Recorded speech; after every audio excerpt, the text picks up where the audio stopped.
Telugu matrimony ద్వారా వివాహాలు జరిగాయి. తెలుగు వారి number 1 choice Telugu matrimony. YCP మాజీ మంత్రి విడుదల రజనీ చుట్టూ వరుస కేసుల ఉచ్చు బిగుసుకుంటోంది. ఇప్పటికే ఏసీబీ ఓ కేసు నమోదు చేయగా రెండో కేసు నమోదుకు పోలీసులు సిద్ధమవుతున్నారు.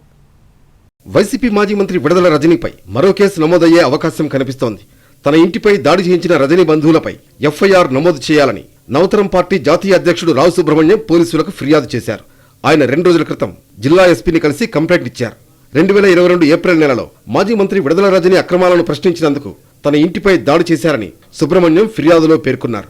14వ తేదీన తన ఇంటిపై రాళ్లు విసురుతూ కారును ధ్వంసం చేశారని, 15వ తేదీన పార్టీ కార్యాలయంలో ఫర్నిచర్ పగలగొట్టారని కంప్లైంట్లో పేర్కొన్నారు.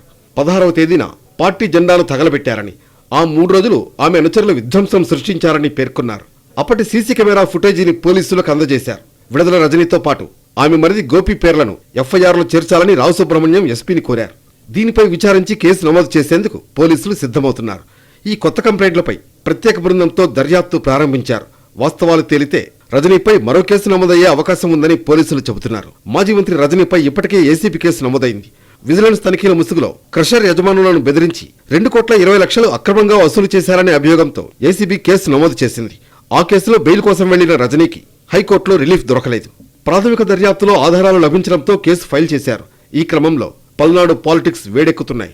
రజనీ వర్సెస్ లావు శ్రీకృష్ణదేవరాయలు, రజనీ వర్సెస్ మాజీ మంత్రి పత్తిపాటి పుల్లారావు మధ్య కూడా పొలిటికల్ ఫైట్ నడుస్తోంది. దీంతో ఎప్పుడు ఏం జరుగుతుందోనన్న ఉత్కంఠ వైసీపీ వర్గాల్లో నెలకొంది.